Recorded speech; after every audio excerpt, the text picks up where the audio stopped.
Greetings, friends. I'm your host, Christopher O'Riley, and I'm thrilled to welcome you to Over the Top, my new podcast celebrating the performances and life stories of musical friends, old and new.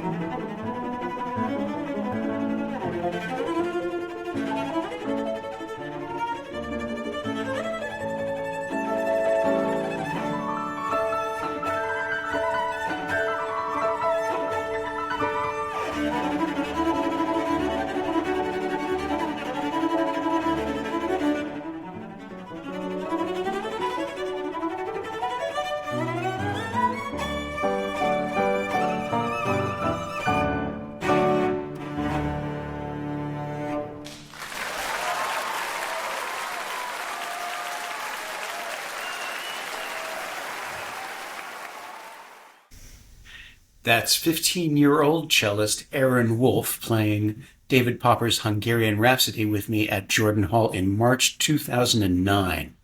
When we performed together then, I had been longtime friends and colleagues with his parents, conductor Hugh Wolff and harpist and author Judith Kogan. I'm thrilled to be joined by Aaron Wolff today. Welcome, Aaron. Thanks, Chris.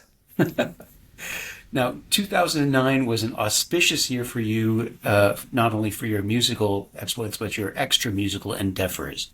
Tell everybody what I'm talking about. Sure. So, and I remember you poked fun at me for this on the day.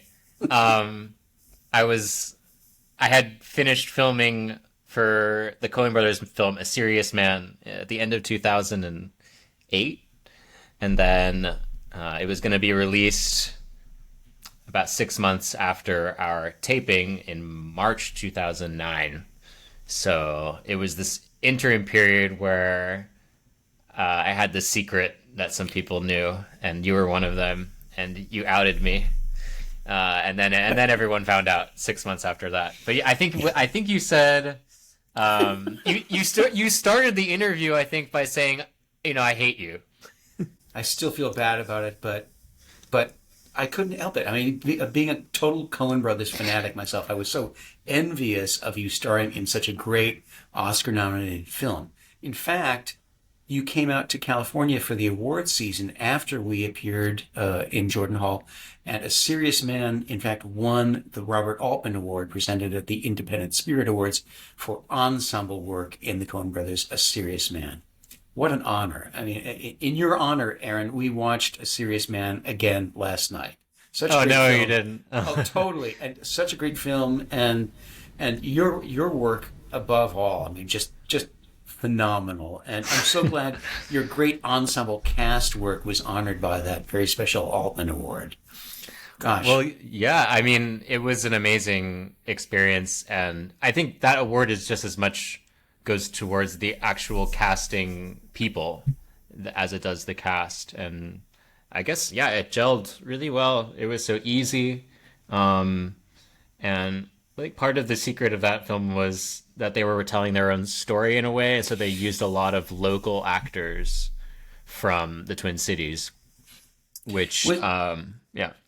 I've always heard it had an autobiographical aspect to it. So was your character Danny an amalgam of the two brothers, Joel and Ethan, or kind of? Yeah, I think it was kind of inspired by their Hebrew school experiences, loosely. I think a lot the characters were inspired by their neighbors and their family friends, but the story is an original story. Yeah. It really seems to be more of a through line than most Coen Brothers films that I know. I've come to realize that much of what they do is writing a scene, and then it kind of takes shape into a piece only after a long time. For instance, there have been some films that have happened all together while they've had writer's block working on another film. Yeah. This is kind of amazing. Was there? I don't imagine there was much, improv involved, or was there? Um, on the set, well, they just make you feel really comfortable. So on that level, I guess there's improv because you're really feeling moment to moment, and you try different things. I never once felt like they were not pleased with what I was doing. They would always just say, "Let's, how about we try this? How about we try that?" Hmm. But it was never. I mean, maybe that has something to do with being 14 and not being so self conscious. But I never felt like it was in the slightest unsafe environment. I've always felt really welcome, and yeah, it was such an amazing opportunity, such a blast. It was. I mean, even without the written script, your facial expressions throughout just told so much. It was just an amazing performance. Now, uh, soon after you won the award for your solo work, actually winning first prize in the Boston Symphony Concerto competition, which resulted in you in the soloing with the Boston Pops. You've obviously been a motivated and highly disciplined artist from a very young age. We mentioned your parents, Hugh and Judith. What role do you feel that they played in your evolution as a young musician? Sure. Well, maybe not disciplined enough to get those octaves at the end of Hungarian Rhapsody, but but yeah, I mean, music was always in the house. I think that's the starting point, and so it's like a language that you just pick up, and not to be cliche, but as a way of being and moving through the world. So I didn't like to practice until I was maybe late junior year of high school. And then I decided I wanted to get serious and applied to conservatory. Yeah, I feel like, oh, my dad, I guess we're very different people in terms of our temperaments and our, yeah, maybe the way that our brains work. But he's always inspired me so much. Um, so I guess he's kind of led by example. And then my mom growing up was definitely more of the instigator and the disciplinarian. Mm. Um, and I'm sure that, that probably comes as no surprise. I think that's a pretty common dynamic. Yeah, yeah. Um, but yeah, I mean, I think it really helped that they have experience in the field. But I think it also helped that, they both went to college, and they both really value knowing about the world and reading and writing and the arts in general. So I never was in a kind of uh, wake up and you better practice 6 hours at the expense of everything else. Right, It was right. always finding a balance, and then they encouraged me to go to college and not conservatory. So I was applying to, I guess, university programs with good music schools, and some conservatories, and then Oberlin worked out before all of them. So then I just said, okay, I'll cancel the rest of my auditions, and Hmm. I ended up there, which I think was great. Great move, yeah. Yeah. The BSO competition that you won was among the earliest of what has become a litany of awards you've garnered over your blossoming career, including honors at the Queen Elizabeth competition, the Kodai International competition, the Geneva International competition, among many others. Sure. I'm not selling that short. I mean, dozens of things. And let's not forget you're being a recent recipient of the Fulbright scholarship.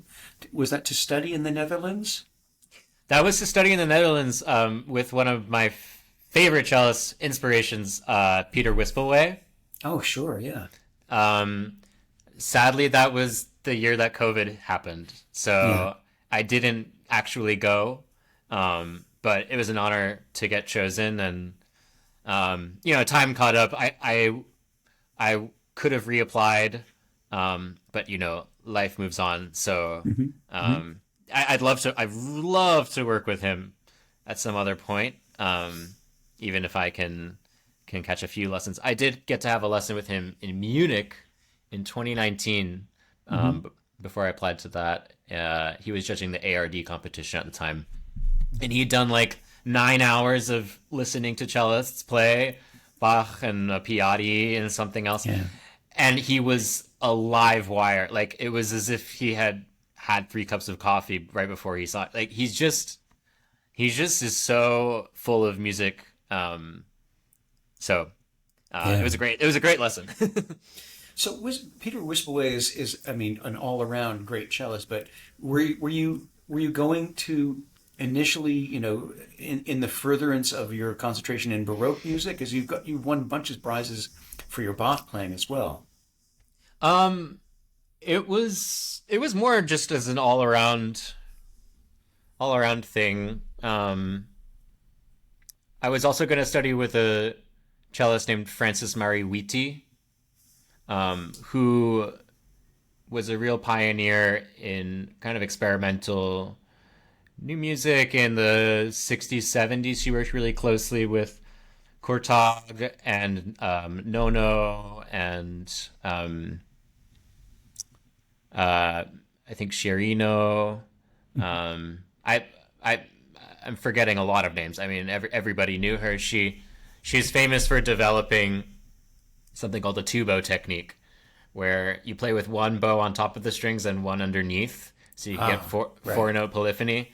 And wow. I mean, yeah, who thinks that kind of thing up? But wow, she could do it, and she had composers. I mean, that's a big turn on for composers.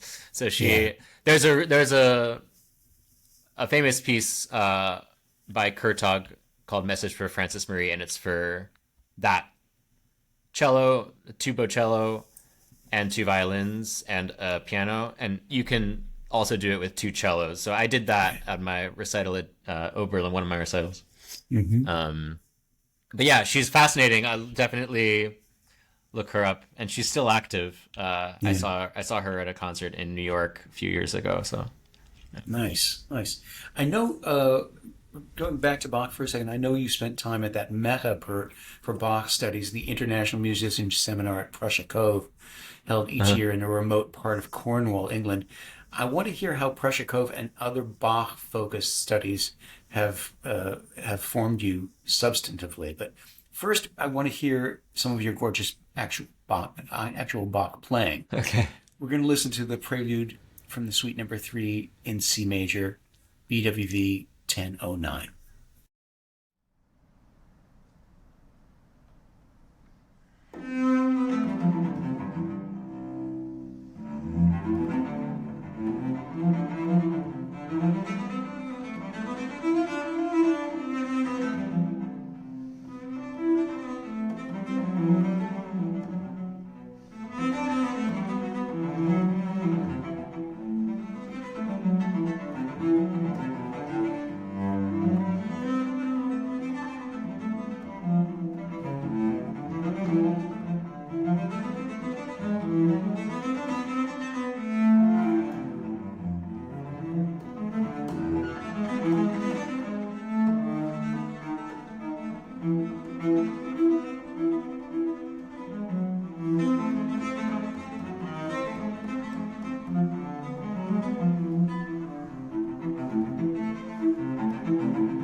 C major prelude from Suite Number 3, played for us by Aaron Wolff. Such a gorgeous performance, and it just Thank you. brings up the main kind of concept that I had when I went into my own Bach mania. The idea that, in particular about piano, but it really comes very much into your playing. The idea, it's a Russian concept in piano pedagogy called intonation. It's not what you think. Intonation, not in terms of playing in tune or not, but intonation in terms of the projection, the communication of intervals. So, a half step is really best conveyed on a string instrument because you have that very intimate, very close, squeezed leading tone kind of feeling. Then you have the full step, and then as you get wider and wider, we get into the real vocal, the real lyric impulse of Bach. And so it's less about the motor thing and more about conveying the intervals, conveying the lyric impulse. It's just amazing, and it comes out so naturally in your playing, Aaron. It's beautiful. Thank you. I mean, Bach makes it so easy because the shapes and what he's trying to convey, I think, is so clear. But then it means that everybody does. What it means to each individual is different because it's so clear. Right. It's so transparent, and it goes into everybody in their own way. So that's how I feel the magic of Bach. Yeah, it's just amazing. Now, meanwhile, I'm so glad to see that you continued your acting. I know you, when you were at Oberlin, you played the Mark Rothko lead in John Logan's play Red, about the artist Mark Rothko. Yeah. And you've contributed writing about New York's new music scene for the journal I Care If You Listen. And again, contributing to visual media, and another moment that I'm completely envious of, contributing string arrangements to one of my favorite shows, the old Broad City on Comedy Central. I was just obsessed with that. Yeah, so it's wrapped now. They finished it. That's it. That's too bad. I think it's over. I think it's done. So at least for now. How did you come to that? How did you? Well, come to I mean, that's really just pure chance. I don't do that much work in TV or really that much acting stuff anymore. But one of my friends from high school was roommates with the music supervisor on that show, and he needed a string quartet to basically double on a song that was riffing off of Be Our Guest. Yes. Yeah. So I got to work, and I was really excited, and I showed up, and it was all peachy, and then got to watch the episode. It's not like I have screening parties for the episode, but I orchestrated one with some of my friends. Mm-hmm. And yeah, you can kind of hear it. Yeah. And what was Red like? Red's an incredible play. It's really well written play. Just reading the script, I think, is an experience in and of itself. And that was a winter term project at Oberlin. So a senior, I think a theater major, or she might have been an English major, was doing directing this, producing this 2-man show, and is very intimate. It's basically in a basement studio at the theater building at Oberlin, which worked perfectly because the setting is an art studio, and there's 5 scenes, and they're all in the studio with Rothko and his younger assistant Ken, and it's a lot about everything. I mean, it's about art, but it's also about power relations. It's a kind of a father-son dynamic that they have. It's a lot about tradition, the old versus the new. And I mean, Rothko, I guess if you don't know him, you look at his work and, I mean, you feel things, and you can feel quite quite viscerally and quite deeply, I think, looking at his work. But you wouldn't necessarily know that he had a really deep knowledge of like classic literature and um, music. We got to so in the studio.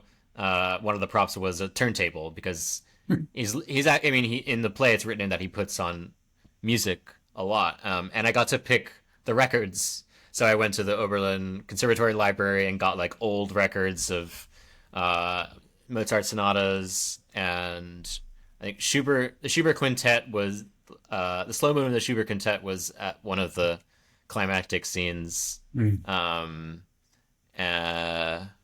I can't remember who was playing them. I'm sorry, but yeah, that experience of just being in a time capsule and really going for it all the way was so cool. And yeah, again, I don't do much acting anymore. When I moved to New York City, I kind of decided to focus on music. But what's exciting, one project coming up is my friend Anna Heflin is writing me a piece, which has turned into kind of a one-man opera, and it's based on a book by Italo Calvino. Oh, sure. It's a collection of short stories called The Complete Cosmocomics, and yeah, it's about an entity stuck in a void. His name is literally Kufawufuka is how it's spelled, but you're not supposed to say his name. You're not supposed to try to pronounce it. You just read it.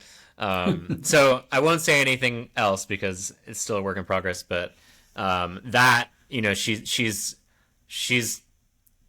opening up. I think opening me up in a way that I haven't been opened up by acting for quite some time, and getting me to stop obsessing about technical challenges and bringing a real life character into the work. So there's speaking, there's a little bit of movement so far, there's lying on the floor and playing potentially, and that'll be at Experiments in Opera in New York, hopefully in the spring. So that sounds really, really exciting. That sounds fantastic. Yeah, I'm excited about that. And as you say, even especially with Red, with the John Logan play, it sounds to me like you might recommend people being familiar with the play in order to get a sense of Rothko's work. I mean, so you really get inside his artist's soul through this play, right? Yeah, absolutely. I mean, I played that part freshman year of college. Before I really had an understanding myself of what studying literature, the arts, history, how that can really affect performance and interpretation. Yeah. And I mean, I went through Oberlin in the double degree program. I went in thinking I was going to be a theater major. Then I felt like I was in rehearsal for something every single hour of every day. So I decided I wanted to maybe be a bit more bookish. So I became a comp lit major, and I took classes in all the humanities, and it was a struggle to figure out what really spoke to me and how to balance my performance work, because I felt like that was what I was really serious about with the liberal. But I think something clicked in my third year. I think I had a really good class or a really good teacher, and I realized that the things I was reading and things I was thinking about are obviously seeping into how I read music and how I express myself. So yeah, I mean, I think really knowing what a composer was into and what they know and what they're thinking about can really just help you understand their music better. So it sounds like you've really developed a holistic approach to getting in the head of all artists. I mean, and so even in the Italo Calvino's collection that you're doing Anna Heflin's opera with, again, it seems to be very, very character driven and very deeply and meditatively character driven. Is that true? Yeah, I mean, I hope so. I have a little bit of a hard time sometimes when uh music is discussed or explained um without talking about um its character, where it's I mean I think we can appreciate a composer's craft talking about the music abstractly, but I think when it comes to performance, you have to go a little further. And I do think that my experience in acting, not the film, but I took an acting course in New York one summer at the Atlantic Acting School, and they have this really specific acting technique. It's called practical aesthetics, and it's developed by David Mamet and William Macy. Oh, sure. Yeah.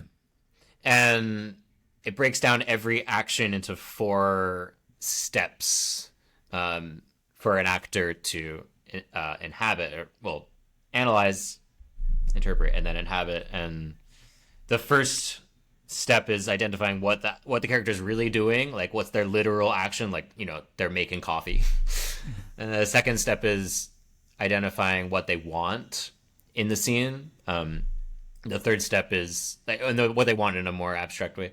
The third step is identifying what action do they take to get what they want. Mm-hmm. And then the fourth step is identifying they call it an as if, so a reality from your own life as a person that spurs that action on. So it's very, I mean, it can sound kind of dense, but when you put it into practice, it makes it so that actually anybody can act. Yeah. Because you take it from your own life. And I've always thought about how can I apply this to music? How can I is there a way to kind of bring this into chamber music or something like that? I mean, I can do it in my own work on my own terms, but to actually have it be a way of making music with other people in the same way that you're on stage with other people, and you're driven by your own distinct motivations, and that's what makes the art feel really alive. Yeah. I've always thought about that, and I haven't really come up with any answers, or I'm just a bit like bashful to kind of try to put together some kind of workshop, but I don't know. That's always intrigued me. I really applaud your idea, well, and Macy and Mamet's idea of combining the motivation of the character and the motivation and desire of the performer, because, you know, a lot of people would recommend that we lose ourselves in the character and find the way through that way. Yeah. But it sounds like they're really encouraging, you know, your own input, your own juice into the Yeah, absolutely. It makes it more concrete, so that's why they call it practical aesthetics. And I think it was a bit of a rebuttal against method acting, and I'm forgetting the Russian name, the Russian person's name that was attached to Stanislavski. Yeah. So that's wonderful. Yeah. You know, I've often thought we learn and develop as artists in a different way when we prepare for a competition. I know you've done real well in all of those, and that we prepare in a different way for a competition than we do just in the course of our formal training. You've been so successful in many of them. How do you feel about competitions in general, just as an idea? Well, yeah, big topic. I feel lucky that, first of all, I've had the opportunity to do a bunch of them.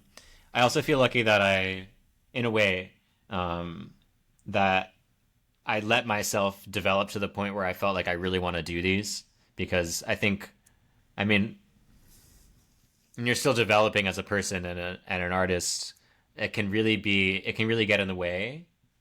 So I didn't do any until after my master's, basically. Well, that's not true, but I didn't do many in a row until after my master's. Right. And yeah, I feel lucky also now that I am a little bit over the hill of them, and that I can look back and see that I really did grow through them, and that now, I'm free to pursue my own projects. The thing about competitions is that you are forced to learn certain repertoire, and then everyone else is also learning that. And so you really, even before you're there, you feel this like pressure cooker. You feel this kind of bottleneck of like, I have to play this repertoire and I have to play it better than everybody else, Right. which I think is very, very unartistic and it's very unhealthy. Right. Yeah. What competitions are good for is really just pushing your playing, and kind of bringing you to a place where you didn't think you could be before, with just fluency and then ultimately confidence. But when you're doing it and like immediately after, especially if you like don't make it past the first round, you're like, oh my God, like, should I even do music? But yeah, I mean, I have made it farther in some than others. Sometimes that can sting even more because you get to the final and you don't make it, and you're like, oh well, like what else can I possibly do? But yeah, I think they're good. I think in an ideal world they wouldn't exist, and we'd have structures in place that kind of celebrate and promote individual artistry, because I think, well, it's different when you have like it's like management auditions, Right. versus just, and that's all instruments versus like one instrument all playing the same rep. I think the former does a better job of celebrating artistry, but a lot of the time in these competitions, the people who maybe offend the least have the most success. So Yeah. so then to play the middle of the road. I don't want to go too much down the rabbit hole here, but I feel that classical music culture is very strong today because there's so many people doing it. But I do feel that, if you listen to recordings from the past versus now, it's an entirely different ball game in terms of individuality and personal expression. And yeah, I think a lot has been smoothed over, and I'd like for us to get back. I don't want to to go back to the way things were, but yeah, I think we've lost a bit of the flavor. Let's just say that. So, It sounds yeah. like it sounds like the ideal world would be, as you described it in your theatrical work, that we should divine the desire of the composer, of the artist, and then find our own character within that. And I think that's, and of course it has nothing to do with playing it better than anybody else. It just has to do with your most intimate and full engagement with the work at hand. Yeah, I think that absolutely. and that works for everybody, right? Absolutely. And, it really affects, I think also, it affects the way that we listen to our peers and the way that we ingest music and the value judgments that we put on it. I mean, when I was going through them, when I was at Juilliard and a little bit after, and there was a lot of interference where I was, I would feel something, when someone was playing, but then my brain would say, oh, but like, actually, this would be like about my own playing. Like, I would feel things, and then I would hear, something went wrong, and suddenly I would be jolted out of that feeling. And so it's taken me a long time to get back, and I'm still not totally there, but to get back to listening in a way where you're really ingesting the emotional, character driven take of the piece, rather than, wow, he or she or they plays so well. Because so many people play so well. So yeah. I think there's a lot good to be had. There's a lot that we can work on in terms of the competition culture. Yeah. Excellent. Well, let's hear one of your great performances. This one was recorded at the Queen Elizabeth competition just a couple of years ago. Tell everybody what we're going to hear. Sure. This is the first movement of the Ysaÿe cello sonata, which I think a lot of people didn't know existed until this competition came around. And Ysaÿe had a big part in the formation of this competition. So they dug it up, and we all had to learn the first movement.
the grave movement from the C minor solo cello sonata by Eugene Ysaÿe. That's such a great piece. My gosh. I know his violin stuff. I don't think I've ever heard solo cello music. My gosh. Beautiful. Yeah. Beautiful. Yeah. I'd love to learn the rest of it at some point. Just amazing. Let me get back to where we are. Yes. So, Aaron, you've devoted a great deal of your energies in celebrating contemporary composers. We've talked about that a little bit, but I know you've done workshops with Eighth Blackbird and performed at Bang on Can Music Festival. Matter of fact, the last time you and I met, you brought your Oberlin Improv Ensemble into Cleveland for a club date that I caught. That was great. You've got a beautiful video with score of Elliott Carter's Figment for solo cello. We wanted to play the Carter for our audience, but it was written in the 90s, so not eligible for public domain. But I want you to tell everybody where they can view all your great online performances. Sure, yeah. Most of them are on my own YouTube page. Some of them you could just find by scrolling a little bit after searching my name. But yeah, like, comment, and subscribe. Absolutely. So just go to YouTube and Aaron Wolff. Yeah, it's just my name, a picture of my face, which is looking a little disheveled right now, but it's more made up. But you can thank Abby Kralik for that. There you go. Yes, excellent. Shout out to Abby Kralik. Beautiful picture. Now, yeah. We are able to share your wonderful performance of the Debussy Sonata, written in 1915. We're going to hear the last movement now, the finale, Animé, Léger, and Nerveux. Pianist collaborator on this performance is Derek Wahan.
Brilliant performers. Brilliant performers, both of you. Great performance of the finale of the Debussy Cello Sonata with our guest Aaron Wolff and pianist Derek Wang. Really fantastic. I love that piece. You must be a favorite of yours it's as one well. of the best. It's one of the best, and it's so fun. It's so programmable because it's like 12 minutes long, but it contains everything, and it's so well written. And Derek's just such an amazing collaborator. So Yeah. it was a lot of, that was one of my kind of COVID pieces. And we had so much time on our hands, so we really went into it. So it's great. Yeah, really great. Now, one of the things you've been doing since your early teens, Aaron, is holding musical soirees. When we were on the program together, you'd invited, at the time, more than 50 music lovers from your high school to a tea barn at your house. You described really, it. Yeah. This is a deep cut. This is a deep cut. You described a tea barn as a kind of 60s musical coffee house, only you drink tea instead of coffee while lounging on couches or sprawled out on the floor instead of sitting at tables. What makes this of particular import to our conversation today is that you not only played cello, but you also sang a few songs, accompanied yourself on acoustic guitar and cello. So that's been going on forever, huh? Yeah, I guess so. Those little hangs, I guess, little concerts, and not just mine, but my classmates' houses, were actually pretty formative for me because, it was a way to make friends, but also I was really inspired by musicians who didn't play classical music at that time. Like I said, I didn't want to practice super seriously until I was, late in high school. And for the beginning of high school, I wanted to be like a rock star. Like that's what I wanted to do. But yeah, I mean, to have that community of musicians that you really looked up to who didn't actually play the music that you played, I think definitely helped shape the kind of like omnivorous attitude I have towards music now. Mm-hmm. Mm-hmm. This brings us to the artist who will close our program today, Arthur Russell. I know his music means a lot to you, and I was wholly unaware of this great artist until you brought him to my attention. Give us some background, if you will, on Charles Arthur Russell. Well, I'll try to be succinct, but it's hard. He was kind of a eccentric, cross-genre musician who lived in the East Village. He lived in San Francisco also. He's from Iowa. Grew up in a pretty conservative household and then left to potentially be a Buddhist monk in San Francisco. When he learned he had to collectivize his cello, he then moved to New York because he wanted to make music and make art, and he became friends with Allen Ginsberg, who actually provided him with electricity because he didn't have any money to pay those bills. They lived one floor apart in a building on East 12th Street. And yeah, I mean, he played in a country band. He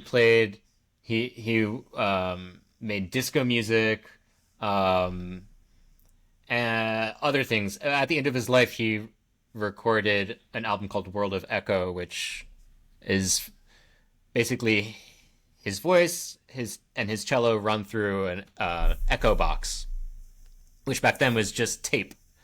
Yeah. And it has this amazing otherworldly sound world. I fell in love with these songs, and then also over the pandemic, I had an opportunity to play at a special place in Williamsburg called the City Reliquary, which houses all these New York relics. So I made a kind of New York concert of nice. solo stuff, and I featured his music on it. We recorded it, and since then it's gotten into the hands of Tom Lee, who is his boyfriend at the time, and it's taken on a bit of a life of its own. And I play his music from time to time, and it's just a joy. Yeah, it's something so different. Just fantastic. Well, I'm now going to take a moment and let my cat in. Come in. It's fine. You want to go? Where do you want to go? You want to hang out with us? You want to come up? Well, come on up. If you don't, I'm going to have to open this door for you. What you want? What do you want? Iman wanted to hear Arthur. Yeah, cats love Arthur. We're going to close with two of your wonderful performances of Arthur Russell's songs. Tell us about the first one, Keeping Up. Sure. Keeping Up. Well, a lot of his songs are not existing. Sorry, let me say that again. A lot of his songs don't exist in one version, so Keeping Up has a few different versions, and it features all four open strings of the cello and tremolo, and it has this kind of upbeat, lilting feeling to it. It's about keeping up with the feeling of being in love, and it was my first live performance using a sampler, which you'll see, I think, in the video. So that was exciting. Mm-hmm. Excellent. Let's hear it.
Keeping Up by Arthur Russell, performed by our guest Aaron Wolff.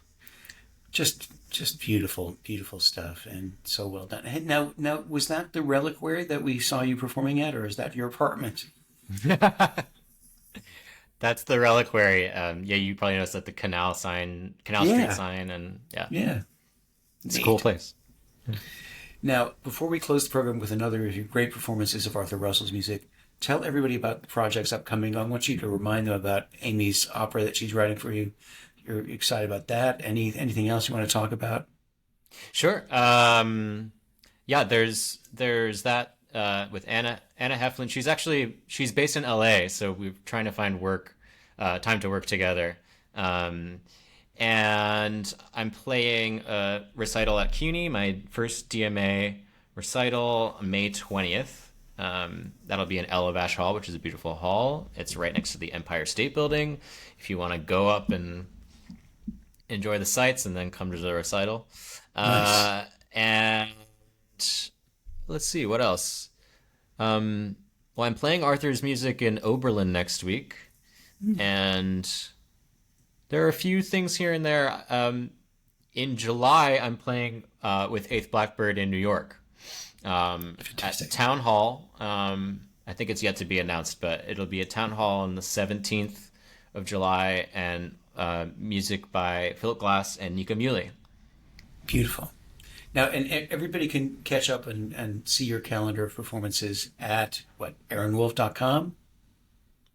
Yeah, and for this next stretch, it's on my social media as well. But yeah, my website's Great. always got upcoming. Perfect. Perfect. We're going to close now with Aaron Wolff performing Our Last Night Together by Arthur Russell.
party.